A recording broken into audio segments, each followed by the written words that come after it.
King James opened up his preseason last night. He played 13 minutes, scored 7 points, had 6 assists, and the Cavs' 117-102 win over the Magic. This is what he had to say about his performance after the game. Just continue to, try to be as much a complete player as I can be, and I feel like there's no spot on the floor where I, can't succeed at, from in the paint, to the perimeter, just continue to expand my game where I can and go out there and have my team win. And, it was fun to get back out there tonight. Max. Yeah. How long can LeBron stay the best player on the planet? I said that he's in decline the other day, and I believe he is. But he is falling from such absurd Michael Jordan-esque heights that even in decline, it's still his era. He's still better than everybody else, Stephen A. And he's an Iron Man, too. He doesn't miss playoff games every year, going to the finals, win or lose. I mean, that's a lot of extra games, playing in the Olympics some years, the whole thing, all the obligations on him. And yet he plays in almost every game. When he needs a little rest in the regular season, he takes it, but he's always ready for the playoffs. At this rate of decline, you don't even say, I see decline here physically. At this rate of decline, I don't know if you can really say much more than 3 years out. How do you really predict more than 3 years out, let's say? But I don't see where anyone overtakes him in the next 3 years. He's not that much older than KD or Westbrook or anyone like that, or Steph Curry, where I see them ever catching him. I'm reminded to go use it, when Jose Reyes was coming up at shortstop with the Mets and Derek Jeter was with the Yankees. The whole question is, when's Reyes going to get better than Jeter? And sure, at the very end, when Jeter couldn't play anymore, he was. But basically, the answer was never. Until the year before Jeter retired, he was always better. As good as Reyes was, Jeter's just a better player. And I think this is the thing with LeBron. As good as Westbrook, Durant, and others, and Steph can be, I don't ever see them being better than LeBron James declining at this tiny little rate. His skills are so broad-based that he can evolve into a different even kind of player as he gets older and still be elite. The name I look to, the guy I look to that maybe could overtake him 3 or 4 years from now is Karl Anthony Towns, who in this NBA can do everything. Close out on shooters, switch on guys defensively, play the post, play defense in the post, shoot the three, score down low, grab rebounds, pass the ball. Maybe Karl Anthony Towns in 3 or 4 years. Otherwise, I think the answer to how long LeBron could be the best in the game is as long as he wants. I think you're wrong. Let me say this. LeBron James, to me, definitely is the best player in the world. Couple of years or whatever. Could even be 3, like you said, with one exception. If the Golden State Warriors win the championship, the person that can overtake him is Kevin Durant. When you look at Kevin Durant, what do we have? What's his biggest Achilles heel in the eyes of those watching him? Nobody questions his skill set. Nobody questions how surreal he is. We all universally recognize that Kevin Durant is one of the top 3 players on the planet. The kryptonite is LeBron. Matter of fact, I know some cats covering the NBA that believe that's why he didn't go to the East, because he didn't want to go up against LeBron. Now, I don't know whether that's true or not, but that's what they've said to me. So what I'm saying to you is that if he goes out west and they win, and he's one of the pivotal reasons why, and there's no reason to believe that he won't be, then all of a sudden we're going to have to look at him differently, because even though he went to Golden State and rode the coattails of an already championship squad, the bottom line is if he's a pivotal component in it all, we're going to have to look at him because his skill set along with his averages are going to come into play. When you bring up Karl Anthony Towns, boy, was I wrong about him. I thought he would be good. I didn't have any idea he would be this good. Sick. As far as I'm concerned, John Calipari hit him, okay, which John Calipari laughs at me about all the time because he did hide him, okay? But Karl Anthony Towns is special. But I'm not giving him the edge over Anthony Davis. Anthony Davis was hurt last year. He was hurt last year. It doesn't count. He was hurt. In New Orleans right now, and I like Alvin Gentry as a person, exceptional basketball mind, did a great job as a lead assistant in Golden State. He's not getting that love from some of his contemporaries on the NBA level right now. I don't know whether it's ingratiated himself with players, not ingratiated himself well enough, whatever. But I respect Alvin Gentry, and I like him. But the point is, that roster that he thought he was going to have, it hasn't improved. He's got to rely on Anthony Davis, who has very little help. But if Anthony Davis got some help with what he brings to the table, Anthony Davis can be that dude. I want to respond to 3 different things you just said. Sure. Okay. 1, KD going to the Warriors, in fact, was tacit acknowledgement, meaning unspoken acknowledgement, that LeBron James is too good for everybody else. That's what that was. The Warriors seeking KD, of course, you're always trying to get better. But as stacked as the Warriors are, they look at LeBron, they go, if he has any help at all, he's just too much. KD looks at LeBron and goes, not that guy.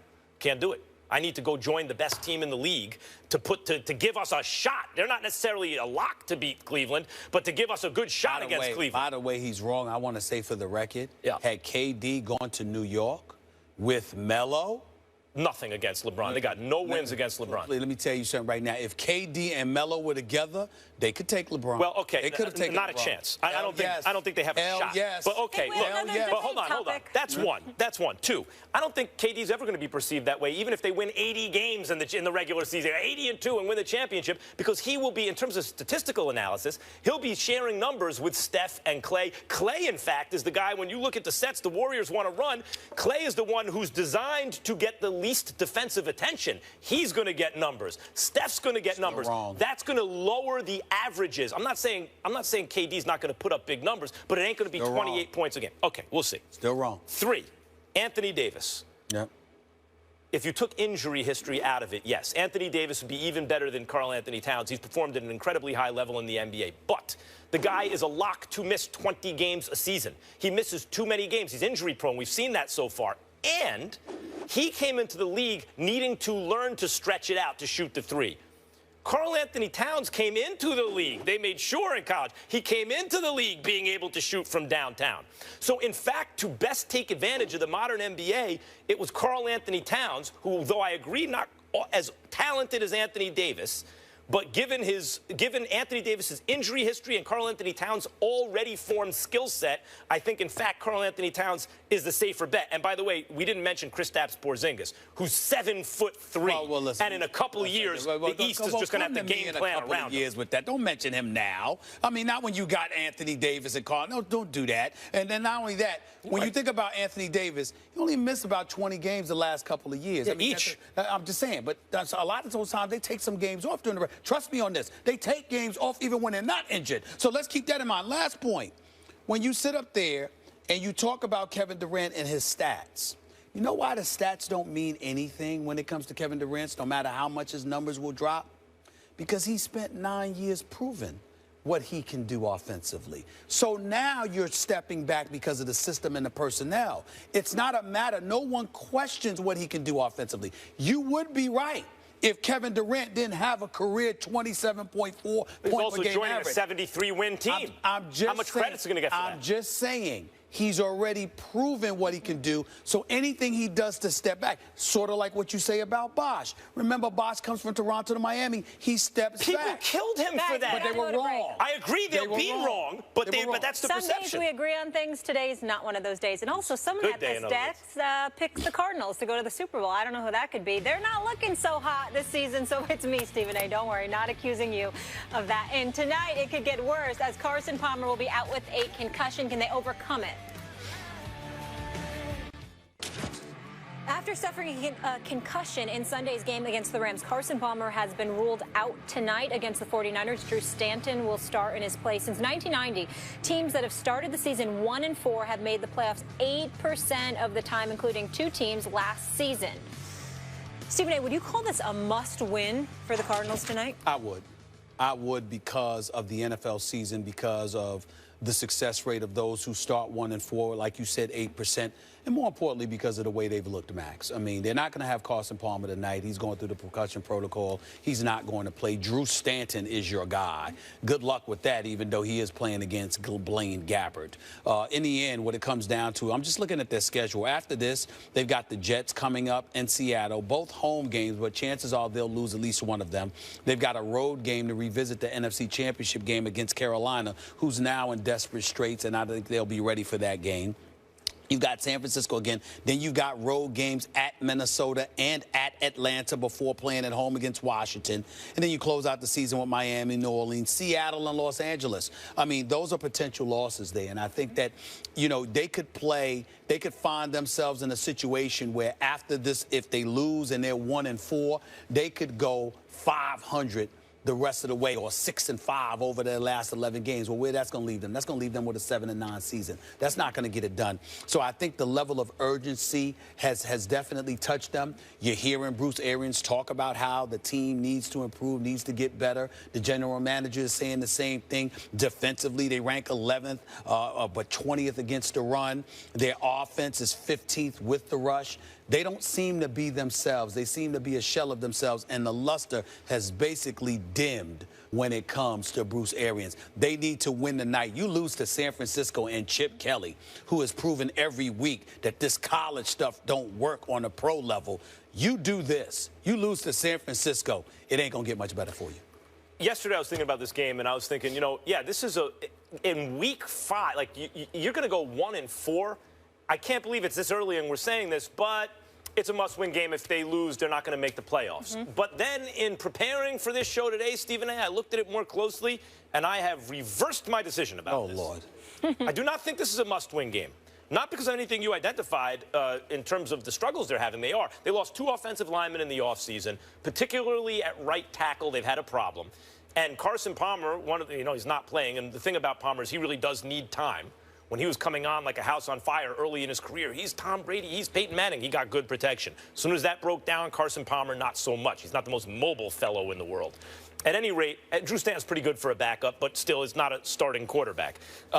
You look at so yes, they're in trouble. If you lose to San Francisco, that's a game you really need to win when you start 1-3.